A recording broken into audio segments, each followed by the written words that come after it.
What did you do to gain momentum? And was there a moment when you knew it was finally starting to take off? It's a great question. When I was an early coach, there Yeah. was a wonderful coach that I did a number of sessions with. One of the things that he said to me is when you become a great coach or consultant, you become magnetic and you'll Mm. find that people will come to you and you won't even know why.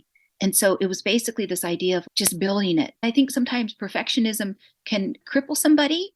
It's in that moment listening to the feedback from any client, anyone that's across from you. Does that person need what I think they need?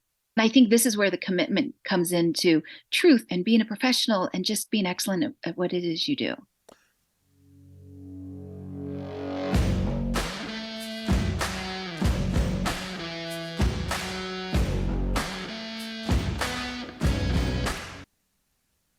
Welcome to the Spear and Clover podcast, the show where military mindset meets the spirit of the puppy. I'm your host, Jason Skisick, the entrepreneurial evangelist, and each week I bring you the stories of visionaries who see the world as it could be and can't help but take action.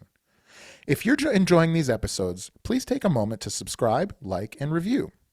This is the best way to stay in the loop when we drop new content. Don't forget, the conversation continues in our brand new Spear and Clover community group. Check us out on Discord or follow the link in our bio to join this free group for entrepreneurs or wantrepreneurs. Hey, entrepreneurs, does any of this sound familiar? Have you hired only A players? Purchased the latest fireplace from so called gurus? Consistently almost become an elite organization? Only to have it result in talented employees regressing to mediocrity, tactical plays spiking performance and then fading away quickly, managers losing discipline and hunger and either leaving or just coasting? Do you really think the difference between you and the industry leading team is a hire or a slick new marketing play? That's the same tired crap my Chicago Bears have shoved down my throat for over 30 years. Meanwhile, the Green Bay Packers have had two coaches in 50 years, they've had two quarterbacks for 20 years, and they're a contender every single year. Many leaders buy the best playbooks, they draft the best talent, and they hire the best coaches, and yet year after year, return without trophies. Who could blame them? Most business coaches, consultants, and so called gurus only sell tactical playbooks designed to provide a brief spike followed by a return to business as usual. The truth is, winning is simple. You need a clear North Star supported by managers and role players that have absolutely zero uncertainty about how they can help the team win today. Our simple program helps you become a dynasty organization from top to bottom. Dynasty Defined not only helps you structure a team that's capable of consistently winning championships, but once you do, they'll be writing their own playbooks, recruiting the best talent, and calling their own plays from the field. So, the choice is yours. Continue to hope that the next hire or brand new marketing play will finally solve all your problems, or commit to winning permanently, roll up your sleeves, and let's get started defining your dynasty. I am beyond proud to announce that we are now accepting applications for Dynasty Defined. Cohorts are limited to 6 entrepreneurs and they fill up quickly, so head over to www.spearandclover.com now and claim your spot. I can't wait to see you on the inside. We will all leave behind a legacy. It may be a historic legacy that impacts billions of lives for many generations, or it may be a legacy that never extends past conversations on holidays around the fireplace of our immediate family. In either case, you will leave a mark. In a world of infinite information, short, explosive news cycles, and overnight stardom, it can be incredibly challenging to considering building your own lasting legacy, which is why it's so important we do it. Angelina Carleton has built a business as well as a podcast around that very idea. She knows what so few realize, that by carefully considering what will happen after you're gone, you can greatly impact what you do while you're here. Hers is a story that we should all lean in close to hear. I hope you find it as interesting as I do sitting across from her. Please welcome my friend, Angelina Carleton. Angelina, how are you today? I'm very good. Thank you for having me. Oh, wonderful. Thank you so much for having me or for coming on. And you had me on your podcast and we had such a terrific conversation. I told you we just had to record one to learn more about you. So, Angelina, I already gave you a little bit of an intro, but I'd love to hear in your own words a little bit about what you do and why you love it so much. Okay. So I get to coach and consult individuals as well as groups on the subject of designing a legacy. And what Mhm. that means is, in addition to the legal and the financial documents or the governance documents, if they are within a family business, I get to talk to them about kind of it's like the purpose, their identity, their who they are as an individual and developing that individuality. So it's kind of all of the stuff that is on the inside of a person, but it still affects the outside of how they show up for their legacy so they Mhm. can develop as a full human being holistically, in addition to having, let's say, a binder, and it outlines, let's say the binder's on your bookshelf, and that binder might outline, your life insurance policy and a bunch of other cold hard facts. But more than that, let's say if and you are a father, so if you are a parent, it outlines the top 10 business and life lessons. It outlines your experiences and the intangibles and the wisdom that you want to impart, Mm. that oftentimes gets brushed under the carpet because either we think it's not important, or we're just so busy that we don't slow down on the weekends. Like sometimes I'll have retreats, or at workshops where all the family members sit down and they talk about not just their individual values, but the family values. Or if it's a business or a team, the core values for that organization. And I Mm. think, especially when it comes to affluent families, family meetings are very common. And it's because that congruency is needed because there's so much at the stake. When there's multi millions of dollars, you can't have sibling rivalry in the same way that um, I mean, the family needs to be able to communicate separate from issues that come up like entitlement, because again, um, if contracts were enough, and I'll just make a light joke here, like we go into marriage and we say, oh, we're going to honor the vows and the Yeah. oaths and all of that, and yet we look at the divorce rate. So why do I bring that up? Well, it's the same thing that anybody can write something down on paper, but where the magic comes in on making it last is those weekly coaching and consulting sessions to Mhm. work through those obstacles and to work through as we grow as an individual and we take on new challenges, as we grow as a family, and let's say succession starts Mhm. to become a part of that conversation. How do we make that happen where we honor the behaviors that we're supposed to be having? And again, this is beyond just a will, a governance Yeah. document, a health directive, a financial power of attorney, or a any of those other pieces of paper. You have to bring the human beings so they play nice. Wow, that's fascinating. I got more there than I expected. So, um, what attracted you to this work? What were you doing before this, and how did you know that this would be a good path for you? Oh yeah. So your other question was, why do I love what I do? Yeah.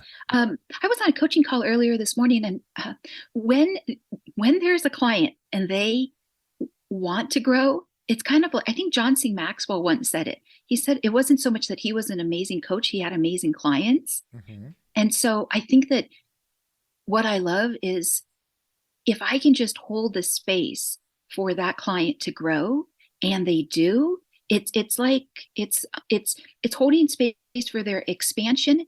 And if there has to be any leaks that need to be fixed, it's like we just fix them as coaches or consultants so that they don't shrink back. So Hmm. it's kind of like in the invisible, it's again, it's holding them kind of like in a, I don't want to say it's like a bubble of love, but it's definitely, it's holding them in a protective space so that their growth can continue, Hmm. so they don't go back to the land of familiar. And the land of familiar could be bad habits, or it could be settling, or it could be a number of topics. And before I answer other question, I just want to say one of the things that I'm most excited about is the number of women that are stepping into designing legacies, and maybe they are, earning, more income than they ever have. Maybe they're attorneys or they're physicians, and now all of a sudden they're taking personal agency, which again is outside of this idea of, oh, they're just going to be demure, supportive, and helpful, or even millennials that are stepping up for the first time. Hmm. One of the things that I say on my podcast is 2/3 of today's wealth, or today, 2/3 of today's affluent, they're new money. Hmm. They didn't come from multi-generational wealth. So these weren't going to be the conversations that they were going to have at the kitchen table, at the dining room table, or even at holidays. They probably came from a background, I don't want to say of scarcity, but it was probably, well, we have to make the bills, and we Hmm. have to um, It just, I think when people are in survival mode, they don't necessarily then make the space to dream bigger, or they don't make the space to say, let me design a legacy, because Yeah. they just feel lucky enough that they survived another year. Yeah, to that point, it seems to me like what you're saying is that two-thirds of people that are having true legacies are starting them too, because only one third of them are carrying the torch, right? So few people, myself included, are actually like designing the torch and then lighting the torch and then trying to keep it lit and then try to create an environment where you can pass that torch down to somebody else. So that's such a really interesting concept I hadn't considered before. And another thing that you just pointed out that I had not connected before is I just had a great conversation with a guy named Steve Pyrick the other day. His podcast will be out soon, or maybe if you're hearing this now, it might already be out. But we talked about this responsibility to provide space for your employees to grow as an entrepreneur, as an owner. And we talked about the metaphor of like the hermit crab. Like the hermit crab only leaves its shell to go seek a bigger shell and then grow into that new shell. And so there is pressure on the entrepreneur to grow the business, not necessarily for fame or notoriety or money, but also to provide bigger and bigger shells for their beloved employees who are growing all along. And so, to some extent, then, that gives you a responsibility to be able to continue to provide a bigger and bigger shell for your clients to grow. How are you the best custodian you can be for that space? Are you speaking in terms of the individual, or are you speaking in terms of the footsteps of the coach? Yeah, so you as the coach, Okay. how do you bear that burden? And Okay. do you find that it is difficult as you are increasingly giving more and more, holding more and more space for a client? Has that been challenging Um, at all? I think what you're asking is, how do I lead them so that Yeah. they can get the results? Okay, let me rephrase it then. How do you Okay. lead how do you lead someone who has already become a good leader? How do you lead someone who has already been good and now wants to seek growth beyond that? Yeah, that's an easy answer. Oftentimes people are very good at one thing, but it doesn't mean that they're good at all 50 things. Ah, there you go. Yeah, Yeah. that's And beautiful. in fact, there was a podcast conversation with a guest on, it was my most recent episode, and she had talked about how oftentimes there can be um, a, a very successful individual in this world, and yet they can have little kid parts in them. And this Mm, is normal and natural, where they may have left off growth in that one area. And maybe they didn't have anyone to turn to or guide them in that area, but now there is that need to develop that area. And so I would say, how do I lead people that are more successful than I am and that out earn me? I would say, um, number one, it's that truth telling, which you spoke about in our mm, preamble before we yeah, started recording. yeah. Yeah, and that was something a business coach had told me a decade ago. He said, telling the truth is a superpower, but he also said to be careful, because there are some rooms that you walk into, whether it's a boardroom or wherever, a shareholders meeting and so forth, and it can't be a nuclear bomb. In other words, sometimes that truth has to be diplomatic, kind of like there's a Russian diplomat, I think his name is Lavrov. I'm probably butchering his name underneath Putin, and he's very um, he, um, he's careful with his words, so he's not like the bull in the china shop. So I think that in those layers of telling the truth, sometimes there'll be a client and I have to tell them the truth, and it's not going to be easy, and they might hate me that moment, but that just means I'm doing my job. And if there is enough rapport there, they listen. They might take a few days and not talk to me, but Yeah. I've yet to have a client fire me in the coaching and consulting space, because I think when you're coming from that heart space, you can deliver a message, and maybe it's in their blind spot. But if they're just surrounded by yes people, that's why they're coming to you. Hmm. When you say something that's uncomfortable and you know it's going to be confronting and uncomfortable for them to hear, what happens to your body? Do you have anything that happens? Do you feel any tension? Does anything physiologically happen? Oh, that's a great question. You mean like when I tell a client that they're lying to themselves? Yeah. What happens? Oh, well, I think because a lot of conversations are virtual, they can't like reach across the table and hurt me. Yeah. Yeah, so I'll give you an example. Like for me, my toes curl. Like when I asked you that question just now, right now, my toes curled. When I step out on a limb, I can just feel my right foot, especially my right foot, curl. And Okay. there's a bunch of other little things I've noticed as like a late 30s, early 40s man. I just have found things about my body responding to what my mouth and my mind are saying. And I'm just curious if when you deliver difficult news or if when you say something you're not uncertain about, do you feel any different, or is there anything you've noticed in your body? I don't know if I notice it in my body, but I can answer that question truthfully. Yeah. I think in my mind, when I'm delivering tough news, I always think it's worse than it is. And then I record all my calls Hmm. with permission from the client. It's all signed and they give their verbal permission at the beginning again. And so when I go back and I listen to it, it's never as bad as I thought it was that moment. But in the Right. moment, I'm like, I was the worst coach. I was I didn't know what I was talking about. I mean, talk about saboteurs and all the sabotaging voices in one's head. Yeah, Mhm. that's. I think in the moment, I, I'm, I'm going there, and I might be bringing all my gremlins with me, and I just go there with all those gremlins, and maybe afterwards, I kind of just shake it off, and yeah. So I understand what you're saying. Yeah. So this is one of the things I want to say about coaching, and I think this connects to what you're saying. Yeah. So in the world of coactive coaching, I've heard this metaphor oftentimes about the neural net Hmm. versus the spiritual self. So Okay. if I were to say, and I don't know if this is the ideal question because you're a former military guy, but if I were to say, hey Jason, would you like to jump out of an airplane? Or maybe I could ask this to your wife hypothetically. Yeah. Her neural net might say, oh my gosh, I'm so scared. I can't do that. Are you crazy? Blah, blah, blah, blah, blah. But the spiritual self will say, Yahoo, let's go. Yeah. So I think in terms of answering your question, I'm sure that my body is scared shitless, but my soul knows that it's doing the right thing. It's doing its job. Yeah. Yeah, that's smart. And so those things over time you've learned to listen to that side of it over time, it sounds like. And I think that's valuable. I think too, people like you that work with people like your clients and people that show up in a professional and organized way. I think that we have to pick and choose what we do and say in some cases. And what I would say is it possible that, you know, if we trip over a pebble and it doesn't trip us, then we can trip over a curb and it doesn't trip us, and pretty soon we can trip over a wall and it doesn't trip us, and then we can trip over a mountain and it doesn't trip us. And so, do you feel that as you've gone down the path that you've gone, that you're more capable of bigger and bigger feats without as much fear associated with that? Yes, there's a metaphor about the trampoline. I don't know if you've heard it. It says the lower you go in depression, negativity, all of that dark shadow stuff, the Yeah. higher that you bounce back up. Hmm. So Hmm. I think a part of it is in leading people to new places of bigger containers of their generosity to give. I think a part of it um, is trusting oneself Hmm. and you obviously build rapport with that client, but you're also going to kind of know their weaknesses. Yeah. And so that I think that makes it a little bit less scary also because they're no longer the centimillionaire or the multimillionaire.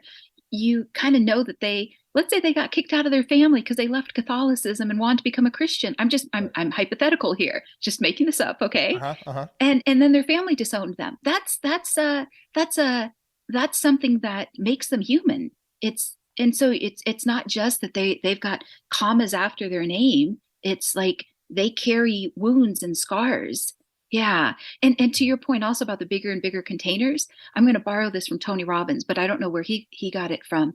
He said one time for the man to appear, the boy has to first heal. Yeah. And you could say it both ways of gender, okay? Hmm. For the woman to appear, the girl must first heal. I think Hmm. that like in talking about like those little kid parts of us, I think that when those parts get healed, the person is able to show up and be that much more generous because they're not coming from a place of scarcity or my toy is my toy and I can't share my big red fire truck with Jason. Hmm. What were you like when you were a little kid? I would say that before age 10, I was super happy and I Yeah. was living in Izmir, Turkey. And so I would Wow. say, yeah, I could say to you, Nasılsın teşekkür ederim, which means Oh, hello, how are you in Turkish. wow. That's beautiful. That's awesome.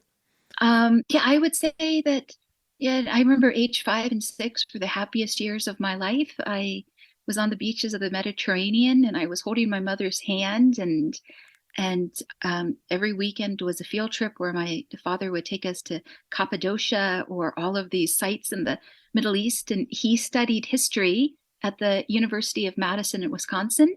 Yeah. And so it's like he knew all these sites and he was passionate about it. So it's like a custom tour guide, and it just every weekend like was a live field trip of living history. I in fact talked about it on my first podcast I ever did.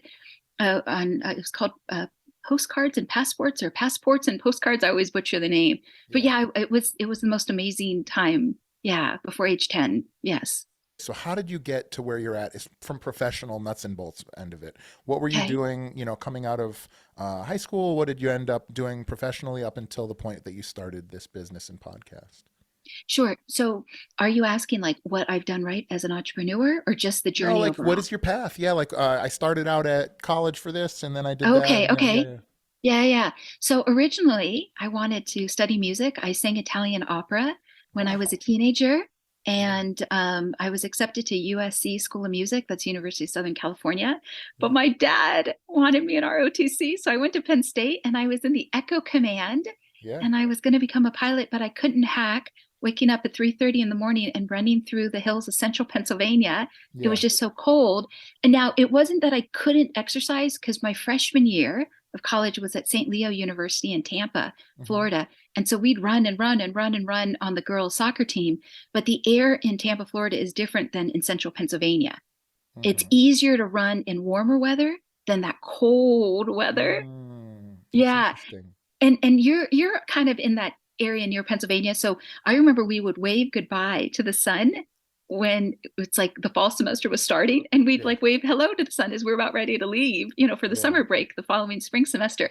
But anyways, I just bring up that story because so I did go to college at Penn State and I graduated at 20, and I flipped a coin, New York or LA, and I drove in my Nissan Sentra 1995 to LA, and I arrived here and I became an appraiser. And there was an organization called the Learning Annex, and they had like a weekend seminar or an evening seminar, and that's how I learned about appraising. And I'll tell you, Jason, the story went that I sat through a presentation, and all of the reports, none of the appraisers could spell anything right. So I thought to myself at age 20, well, I can spell right. I can spell better than them. I could Yeah. become an appraiser. And so, right. And so at that time, I was a waitress at the Beverly Hills Country Club, and I had a couple of different temp jobs, which I didn't really care about. And I just started to become an appraiser. And I was luckily mentored by just the most wonderful mentor. He's passed on now, George Didion, but he basically taught me everything that he knew. And so I then became a mortgage broker, and there's a story behind this, and we're going to get to the juicy part in a second. And then I became a commercial real estate broker. And so about a decade ago, and this is kind of what led into legacy planning, Hmm. um, I was invited to, it was like a 6 or 7 plated luncheon in Bel Air on West Sunset at the Lux Hotel. Hmm. And the topic was private prisons. And Mm. this is where the origin or the seed of legacy planning began. And so I thought to myself, wow, how did I not know that just like hospitality, prisons are room per, or like price per door, apartments, multifamily, it's like price per door, price per unit. There's all these mathematical financial formulas.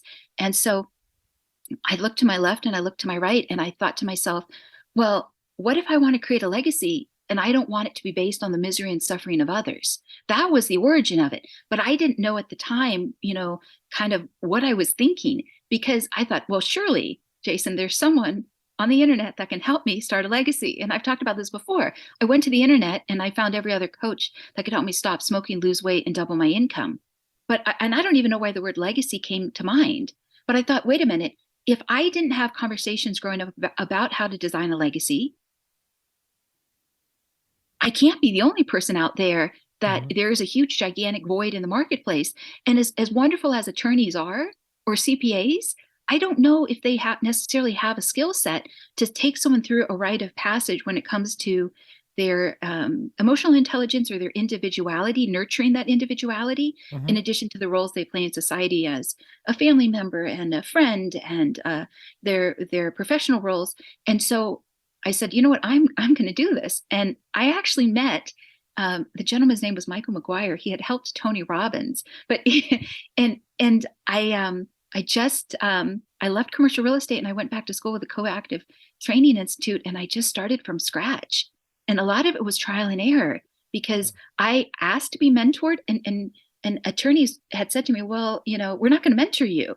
And that was okay. They didn't owe it to me, but I just thought to myself, I know that there's a void, and I found the void now. Hmm. But this was, again, when I started, it was, the year was 2014, and it wasn't, legacy was not a part of the public consciousness like it is today.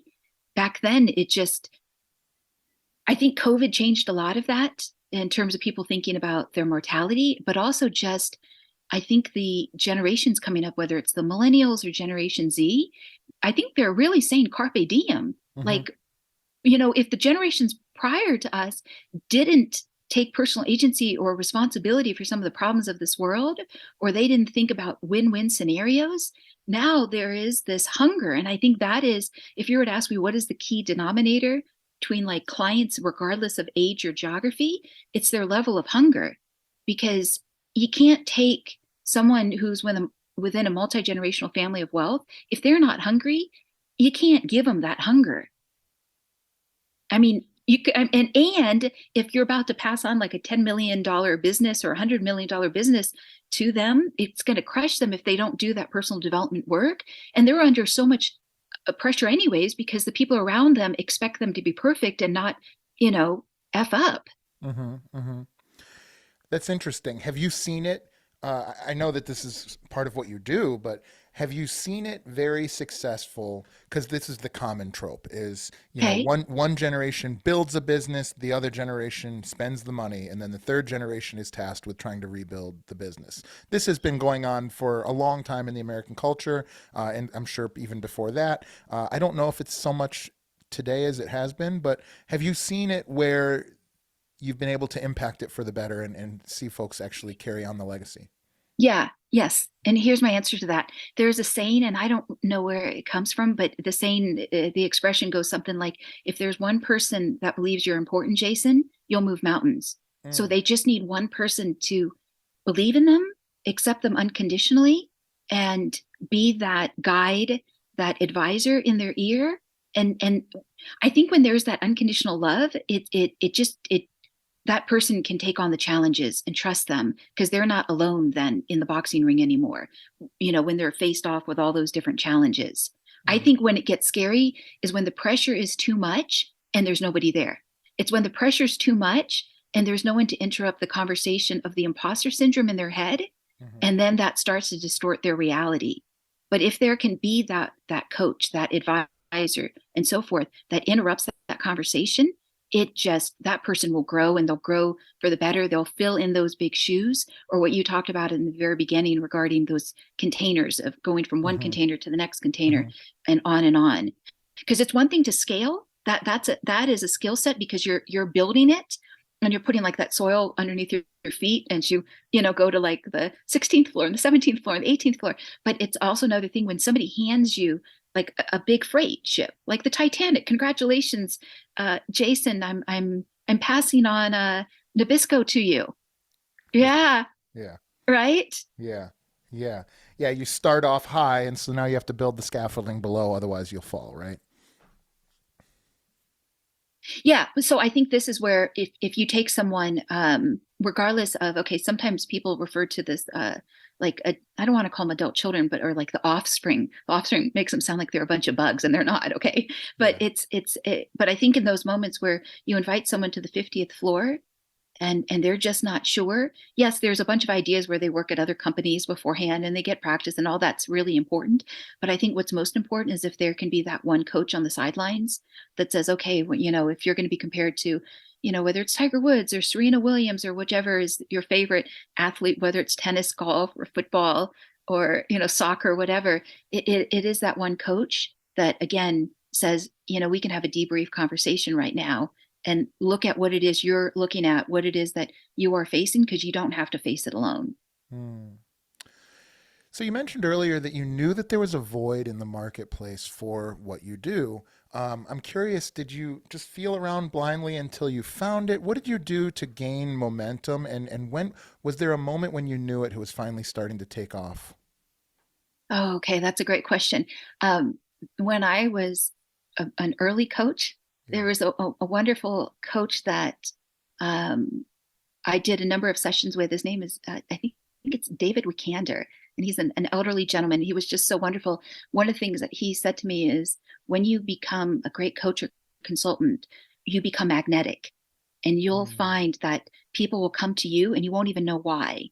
And so it was basically this idea of like, just building it. And I sometimes I didn't know. And I think they even talked about this in that video or the movie, The Law of Attraction, where it's like you have those two headlights, and sometimes you can only do enough for that day or that week, and you just do that thing. And sometimes you don't know. And sometimes your competitors out there will throw you underneath the bus and you still go on. And then mhm. maybe your numbers become better than theirs because you just put on that brave face and you kept going. And I think sometimes perfectionism can cripple somebody. But going to your question of like, if there's like a one, like a certain strategy, I think it's in that moment listening to the feedback from any client, anyone that's across from you. And sometimes coaches also need those debriefs. Like, did I hear that correctly? Does that person need what I think they need? And so I Right. think those are the moments where I know that if I have to lead a client someplace, I have to be able, separate from age or net worth, that I've gone there first, that I've unpacked it and I've looked at it first, so that then when I revisit the conversation with them, I know what I'm talking about. And maybe I've had to ask 3 or 5 people, because sometimes we see things how we see things. And I think this is where the commitment comes into truth and being a professional and just being excellent at what it is you do. Yeah, I agree with that. And I think one of the things that I admire most about you is that you seem to be so prepared for the things that you do. And I think that that's valuable. No, it is. It is valuable because it's important, especially if you choose to do what I would call like a Socratic form of coaching, where we're asking questions of a person. It's important that we have unpacked sort of where we expect this to go. And I think that there's gunslingers like me that'll tell you it's okay to just wing it. But I think truthfully, in those moments, if you just wing it, it can have catastrophic results. Wouldn't you agree? Well, I admire back. Let me give you an acknowledgement back that you can trust yourself to dance in the moment. That's what the Yeah. coactive coaching model talks about. Ah.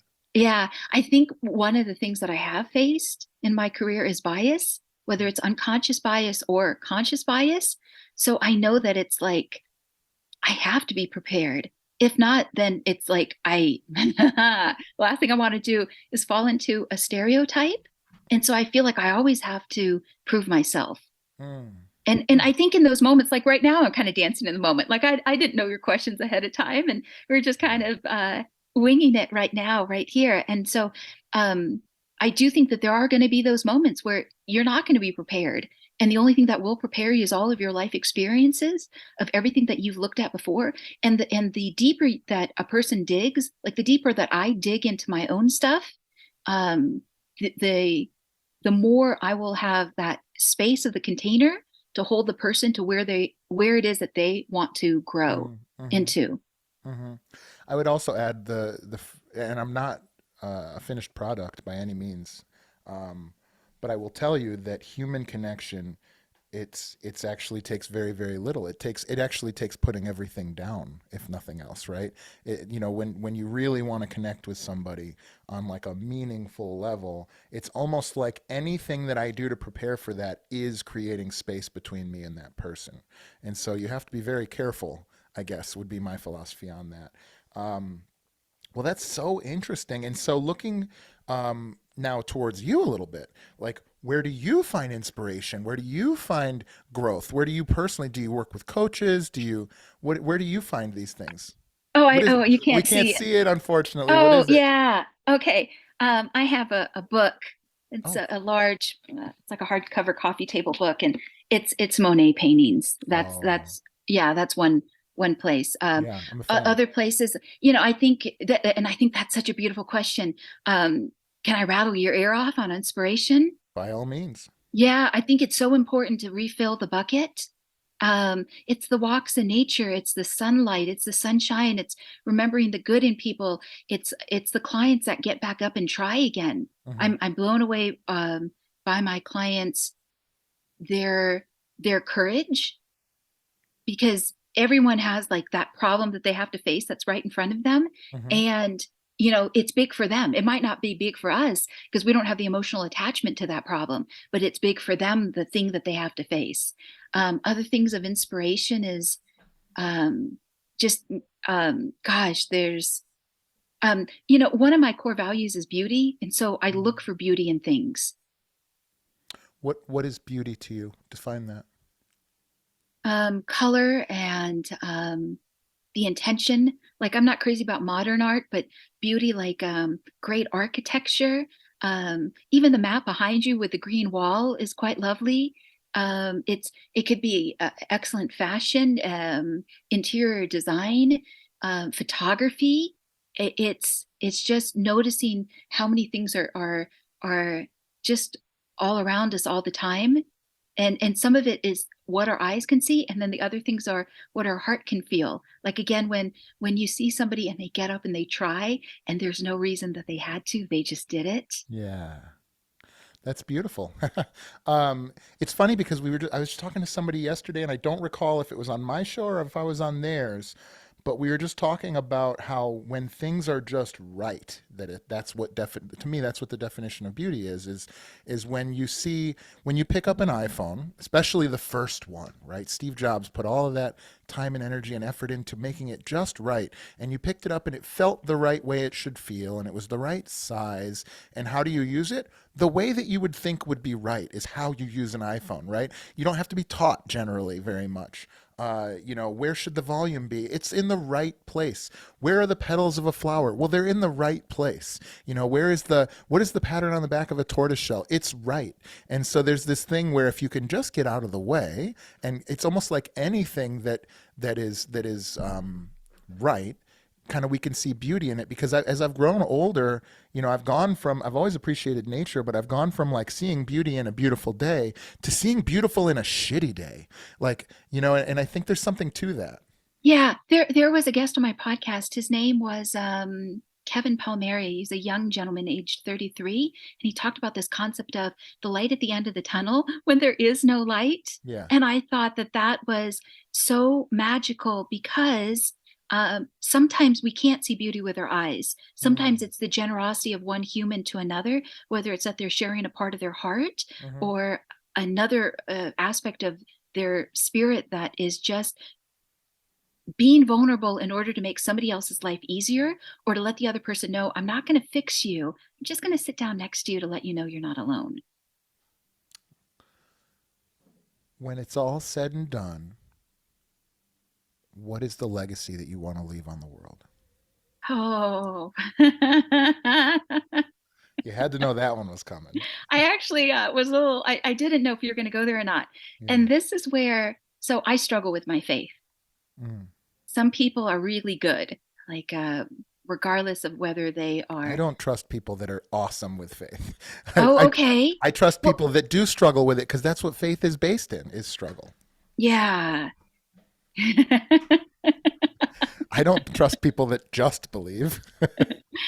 Well, I think I'm going to answer your question. Yeah. I realize that faith is the energy that creates new reality tunnels. Say that again slower. Can you say that again slower? Yep, sorry, I think the screen may have froze. Sure. Faith is the energy that creates new reality tunnels. Hmm. Okay. Okay. So if I believe it and then I start to take action in that Hmm. direction, first I have to believe it. But if Hmm. I struggle in the belief that it can even come true, Yeah. then Yeah. will I be taking enough actions, the right actions, Hmm. the disciplined actions? Yeah, that's like the reticular activating system, right? Like if you think about it, it's physiological. Like your brain starts to create it, we're local disruptors of entropy, right? So that's what human beings are, is we change the steady decline into chaos, right? And so yeah, I think I couldn't agree more with you, and I'm not trying to co-opt your answer, but I agree. So I really respect and admire people that are naturally good with their faith, that say things like, whether again it's from the Christian faith to the Muslim faith to paganism, that their Hmm. faith is just so strong. I really admire that because that's that's not my strength. But Yeah. here's the answer to your question. I think that when it's all said and done, if I can achieve turning, and this is the part of me that was in real estate before, a number of abandoned private prisons into beautiful school campuses or medical facilities or some type of use. And I know that I've been given the advice of don't say private prisons, Angelina, say older institutional properties. But I think that's my answer. It's one of my core principles, or in terms of values of why do I do what I do. It's turning ugliness into beauty. And Mm, so I think when I'm traveling by these private prisons, whether they're in Arizona or Nevada or California, wherever they are, it's what if that place in the middle of nowhere can be like the most beautiful architectural designed with landscape designers, that it becomes a retreat and not a place of suffering. And then I mm. think I will have done my job. And I know you could say, but you're not an interior designer right now, Angelina. You're not working for a real estate developer, or you're not working with, a team of real estate developers. And that's true. I'm not. So this is where the faith part comes in. Yeah. And so, and it's not to say that maybe a year from now, it won't be a reality, or 10 years from now, but yeah, I think that's my answer. That's And I super think cool. it's yeah, I think it's so big that I can't even believe it. So why should I even take the first step? Yeah. So Because, yeah, I love it. I think that's awesome. And if there's any way that I can help you with that, please let me know. Yeah, so, okay, so I guess there's a follow-up question there is what do you think happens to cities and shopping malls when they become less required? I'm not going to say obsolete, but less required. Do you think it's the same as the for-profit prisons? They get turned into beautiful living spaces? that's a brilliant question. I haven't been in the real estate space. So like the last time I did a commercial real estate brokerage transaction would have been in 2014. So I'm aware that there's like a bunch of strategies from reuse to readapt and so forth. I think that some of those will either be turned into like live workplaces or office places or industrial. I think that if the location is right, they'll reinvent it Hmm. for Hmm. whatever the needs are within that city. Um, I don't know per se, if you have like a particular property in mind, like Mall of America. Um, No, they're still yeah, going strong, believe it or not. But yeah. yeah, Well, yeah. I think a lot of the retail space is going to change into like that indoor outdoor flow because people like they like that outdoor water fountain in the middle of the Mhm. square, and Yeah. like the whole ambiance with the trees, and yeah. Yeah, I remember vividly. I don't know if it was while we were recording or not that we're the lucky ones who grew up sort of with without cell phones, internet, and then have kind of now gotten them. But I don't remember when it happened. But I remember being very comfortable in a mall and very uncomfortable buying anything online. And I don't remember when it happened, but that has flipped. I'm actually uncomfortable shopping for things in person now, and much more comfortable shopping for things online. Yeah, it's a very interesting question regarding where the future is going to go. And I think that and this is where I kind of plugged a coaching in when I first started out is I think technology is like a $900 billion industry, and business coaching barely breaks 10 billion, and yet humans need the personal development. So where are the guides Hmm. in this arena? But to the point that you're making, I think cities are going to change, whether it's smart cities that are all connected. I'm not the architect of that, but I do wonder. Um, humans still need that community. They crave that community, and so Yeah, if there can be a place that they can congregate, yeah, yeah. then Go ahead. no, please, please. I don't know if you're familiar with. I think it's John Smith's Invisible Hand. The Invisible Hand that's like the market maker of capitalism is called the Invisible Hand. But the Invisible Hand guides you to financial success, but not like well being and peace and like harmony. So somebody needs to be there to coach people towards that, right? Well, they need balance.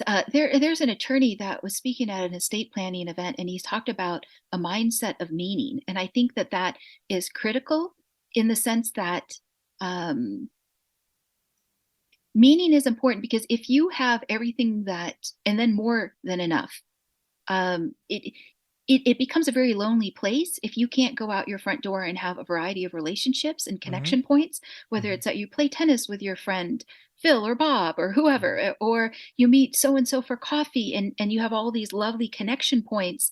Um, if those things aren't there, then it's um, you have to have meaning. I mean, I've had people that earn incredible amounts of money sit across from me at dinner tables and say to me, um, it's kind of along the lines of, is this all that there is? There has to be something more. What they're pointing to is the emptiness. Mm-hmm. But again, it either has to be an internal driver within them, or a coach or a consultant that pushes them to say, let's balance it out. When you're working with somebody on their legacy and you're sitting across from that person, let's say at the dinner table, and you ask them some questions, a series of questions, and they give you answers that are, this is what I want to do with the will, this is what we're going to do with the money, this is what we're going to do with the cars and the houses and the businesses and all this stuff. And there is a noticeable void when it comes to the personal succession plan. How do you open people up and guide them through determining that or helping them to enrich that? Yeah, normally they would have that conversation with their attorney or CPA about all those documents. They Right. would only speak to me if there's like 1% of Mm. the door being open. And then through questions, the door widens. Ah, I Of see. Yeah. And a lot of times their response is, well, we didn't have these conversations growing up, or no one's asked me that before, Hmm. or I need to think about that answer. And it's they appreciate the question, because again, when we live in a society that just talks about news, sports, and weather, and you go deep with someone and it's safe enough to answer them, oh, that is a breath of fresh air. I mean, it's gold to be seen, heard, and understood. Oh, yeah, it is. I think that's what we're all looking for, isn't it? That's what all of us are looking for, unless we're horrified by it. Well, unless somebody has betrayed our trust, and then Right. there's like betrayal trauma there Yeah. of, well, if I cross that bridge again, will I'll be Jason, burned. can I trust Jason? Right. Right. Yeah. I hope so, Angelina. Yeah. Well, I Um, think you can be trusted. Yes, absolutely. But I think that if the door can even, if there's just a little light in the door, if the door is just open 1%, then it's kind of like when somebody dips their toe into water, then it can be open 2% and hmm 3%. hmm And then you kind of start the momentum, and then they Yeah. start to write things down, and they're Yeah. willing to, and then they show up for another session. And then it's really surprising, because they'll show up, and oftentimes somebody will say, well, I didn't think anything I had to say had value. Mm. And that's the thing that the next generation needs the most. It's Yeah. right, it's Yes. dad or mom, tell me what's true, Hmm. or whoever it is that they are looking towards. It's tell me what's true in a world full of bullshit. I Yeah. realize I'm not supposed to curse. No, you can curse as much as you like. I'm enjoying it. All right. So, Angelina, there's two questions that I ask everybody that comes on the show, and I'm going to ask you those two questions now. Are you ready? Sure. All right. Question number one is, if you had access to unlimited financial resources, how would you profitably grow your current business? There is a public relations firm that handles the marketing, advertising, and so forth for a fashion designer by the name of Tamara Mellon. She does Mm. shoes. She's a woman-owned business, luxury shoes. I think they're based out of New York, and they have some other satellite offices. I think I would probably first go to them. Um, Yeah, I've been a little shy about doing podcasts, but you Right. asked, and I felt like you were so trustworthy that I was willing to come on and kind of, Yeah. shoot the ball with you for a little Yeah. while. Yeah. Yeah. Well, and I'm going to recommend to you when we're done recording that you do a lot more because I think you're doing a great job. Thank you. So yeah, I think I don't want to say I would go with the pros, but I think that I would definitely look at a company like that. And then there is another company I want to say their name right now. It sounds British. I don't think they are British. They have a satellite office in San Francisco, and they actually handle also the business needs for Jeff Bezos's ex-wife, Mackenzie Scott, I Ah, think is yeah. her Yeah. name. Yep. Yeah. Um, yeah, I think I would probably reach out to those two firms to hear what they have to say and gather Hmm. information. Hmm. And Go from there. Yeah, I think in terms of building the team, I think that I've done it very organically up to this point in kind of trusting my own instinct. Hmm. There were a couple of individuals that I did hire to handle different things, and then I realized I think I'm best at this point, at this stage, because I'm kind of a bespoke, kind of a smaller firm. Hmm. Uh, just to do my own social media when I have a chance, to create my own course, which I'm working on, and also to write my own book. And even that's been uh, uh, uh, in the works for like 8 years. One of the things is, well, are you sure this is the right way in the proof of concept? If you're Hmm. going to lead that person through the forest to the canoe by the lake as the good Girl Scout or Boy Scout leader, is this really what you, and I think that's kind of been the thought process of like, I don't want to just run up to the middle of the football field, in eagerness of, well, I've got to have something to print or whatever it is. It's kind of like you taking a year off. It's like, well, I just want to be sure. And if there is no rush, then I don't want to just be so rapid if, there's not something, at my back or at my door that, is forcing me that I have to publish or perish in a month. I agree. I agree. I just told somebody the other day that there's no idea that's so good that it'll die if you sleep on it, uh, and that's true. I would also say the other side of that is, the snowball fight is over when the spring comes. So make sure you throw your snowballs while there's still snow on the ground, like, Yeah.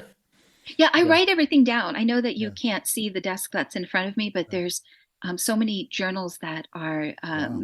without lines. They're just like sketch pages, Hmm. and I just write the ideas down every day that of Wow. what comes. And yeah, I think it is an artistic process. Tell me what you're thinking. Yeah. Oh, I was just gonna say I envy that. I admire that because I am. This is the only form of journal that I could possibly muster in my life. Is this? I've very rarely written down my own thoughts. Mostly I've polished them. I think of the way that comedians do it. They do sets and they do the same jokes over and over again, and they learn sort of by watching and paying attention and how it feels coming out, what their thoughts are and things like that. But the second question, Angelina, is if you had to give up, and I think I know the answer, but if you had to give up all of the businesses you've ever done and are currently doing and start something totally new that you've never done before, what do you think that might be? Oh, totally new that I've never done before. I think Hmm. I'd move to France and I would paint Monet impressionism type, Ooh, right? yeah, yeah, that sounds fun. Yeah, I'm a big Monet fan. Yeah. Yeah, so it's interesting because usually when I ask that question, I can tell how committed someone is to their life's mission based on how inconsequential the answer is. And so so people will say the people that are on the most pure path will be like, I guess I'd rent surfboards or like start a lemonade stand. So your answer sounds like that. So that means you're on the right path, it sounds like. It's interesting. I don't know Yeah. if you've ever had one of those human design tests where they come back and they, Yeah, I haven't, but I'm very familiar with it. I was recently staying with my friend Mark England, and there was somebody there doing that, but I didn't happen to get it done. yeah. It said for my life path that it is one of service. So I think if I did move to France and just paint impressionism images, it would just be um, to honor that core value of beauty and to leave Yeah, that beauty behind. So yeah, if I can't, turn private prisons into lovely centers of retreats and yeah. healing and education and whatnot, I think that would be the beauty I would leave behind is those paintings, Do you so paint that now? somebody who doesn't have that light at the end of their tunnel can see that painting and Yeah. know that somebody left them something. Do you paint now? I don't. You got to buy a paintbrush, man. We got to get you a paintbrush. I'm gonna mail you a paintbrush. And if you follow my reels, you might get that. But I put out a reel about paintbrush people not that long ago. Um, But anyway, Angelina, this has been fantastic. I've really enjoyed this conversation. I can see the sun assaulting you as we speak, which means that it's time for us to wrap it up a little bit. People, if they're still listening, have been so interested in this conversation, and I'm sure they're going to want to reach out to you and discuss how they can work on their legacy. How can they find you, and what do you have to say for them?